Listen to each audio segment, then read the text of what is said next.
আসসালামু আলাইকুম। শেষ পর্যন্ত ব্যারিস্টার খোকনকে তার সংগঠন থেকে অব্যাহতি দেওয়া হয়েছে। সংগঠনটি হচ্ছে বিএনপি আইনজীবী ফোরাম। দল থেকে তার ব্যাপারে কোনো সিদ্ধান্ত নেওয়া হয়েছে কিনা জানা নেই। তবে ফোরাম থেকে এই অব্যাহতি দেওয়ার সিদ্ধান্তটা একেবারে যে বিচ্ছিন্ন এটা মনে করার কোনো কারণ নেই। হয়তো দলের একটা সবুজ সংকেত পেয়েই এমন একটি সিদ্ধান্ত নেওয়া হয়েছে।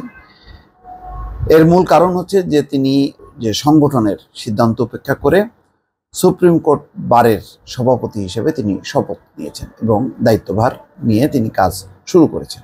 এই কারণেই তাকে সংগঠন থেকে অব্যাহতি দেওয়া হয়েছে।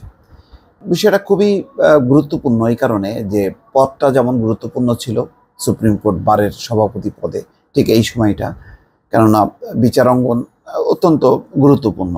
তো এই সময় এরকম একটি নির্বাচিত সংস্থায় থাকা বিএনপির জন্য জরুরি ছিল, এটাও যেমন সত্য। তেমনি আবার এই পুরো নির্বাচন প্রক্রিয়াটা যেহেতু প্রশ্নবিদ্ধ, অনেক নাটকীয়তা এখানে হয়েছে একেবারে শুরু থেকেই। তো এটা কোনো আপোষ সমঝোতার মাধ্যমে ব্যারিস্টার মাহবুবউদ্দিন খোকন এই পদে আসলেন কিনা সেটা নিয়ে একটা সন্দেহ সংশয় হয়েছে। সবচেয়ে বড় কথা হলো যে এরকম একটি গুরুত্বপূর্ণ সংগঠনের ব্যাপারে যে নির্বাচন, সেখানে তার দলের নেতাদের প্রতিদ্বন্দ্বিতা করা, এখানে বিএনপির একটা কেন্দ্রীয় একটা সিদ্ধান্ত দরকার ছিল।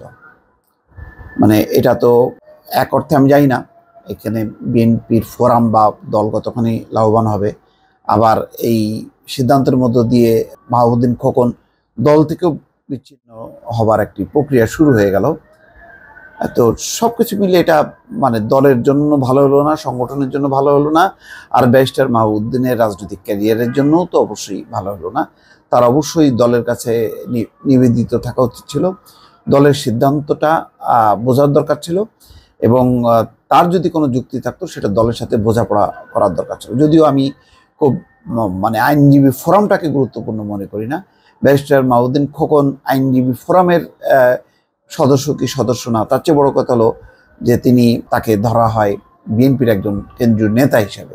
তো সুতরাং সিদ্ধান্তটা আসলে বিএনপির কেন্দ্রীয় পর্যায় থেকে হলে ভালো হতো। এখানে গুরুত্বপূর্ণ কয়েকটি অভিযোগ কিন্তু আনা হয়েছে। সেখানে বলা হচ্ছে যে সংগঠনের আহ্বানে সাড়া দিয়ে সদস্য পদে বিজয়ী ঘোষিত ফোরামে 3 জন সদস্য দায়িত্ব গ্রহণ থেকে বিরত থাকলেও, অর্থাৎ আরও যে 3 জন তারা দায়িত্ব গ্রহণ থেকে বিরত থাকছে, তারা বিরত থাকলো, কিন্তু সংগঠনের সিদ্ধান্ত উপেক্ষা করে আপনি গত সুপ্রিম কোর্ট আইনজীবী সমিতির সভাপতি পদে দায়িত্ব গ্রহণ করেছেন। আপনি একই দিনে সরকারি গোয়েন্দা সংস্থার সদস্যদের সক্রিয় উপস্থিতিতে এক মত বিনিময় সভার মাধ্যমে বিগত 7ই জানুয়ারি অবৈধ সরকারের ডামি নির্বাচনে অংশগ্রহণকারী 3 জন এমপি প্রার্থী ও বিএনএম নেতা, তৃণমূল বিএনপি দল থেকে বহিষ্কৃত দলছুট কতিপয় সদস্যকে দিয়ে দল ও দায়িত্বশীল নেতৃবৃন্দ সম্পর্কে বিষোদ্গার করিয়েছেন। এছাড়া আপনি আপনার বক্তব্যে আইনজীবী ফোরামের শীর্ষ নেতৃবৃন্দ সম্পর্কে অবমাননাকর ও ভিত্তিহীন অভিযোগ করেছেন, দলীয় সিদ্ধান্ত মানবেন না বলে ঘোষণা করেছেন, অবৈধভাবে ঘোষিত আওয়ামী লীগ দলীয় তথাকথিত একজন সম্পাদকের হাতে হাত রেখে দায়িত্ব গ্রহণ করেছেন মর্মে গণমাধ্যমে সংবাদ পরিবেশিত হয়েছে। উদ্ভূত পরিস্থিতিতে গত 6 এপ্রিল বিএনপি চেয়ারপারসনের গুলশানের কার্যালয়ে জাতীয়তাবাদী আইনজীবী ফোরামের আলোচনা হয়। সেই আলোচনা থেকে আপনাকে সংগঠন দলীয় চরম শৃঙ্খলা পরিপন্থী হিসেবে গণ্য করে আপনাকে সিনিয়র সহসভাপতির পদ থেকে অব্যাহতি দেওয়া হচ্ছে। যাই হোক, এখন অব্যাহতি তো দেওয়া হলো, তাহলে ব্যারিস্টার মাহবুবউদ্দিনের এখন দলের সাথে কি সম্পর্ক থাকলো? ফোরাম থেকে না হয় তিনি মানে বাদ পড়লেন, কিন্তু তিনি থেকে গেলেন সুপ্রিম কোর্ট বারের সভাপতি হিসেবে। তাহলে দলের সাথে মাহবুবউদ্দিন খোকনের সম্পর্কটা তাহলে কি দাঁড়ালো? এই সিদ্ধান্তটা এখন খুব জরুরি। দর্শক, ভালো থাকবেন। আল্লাহ হাফেজ।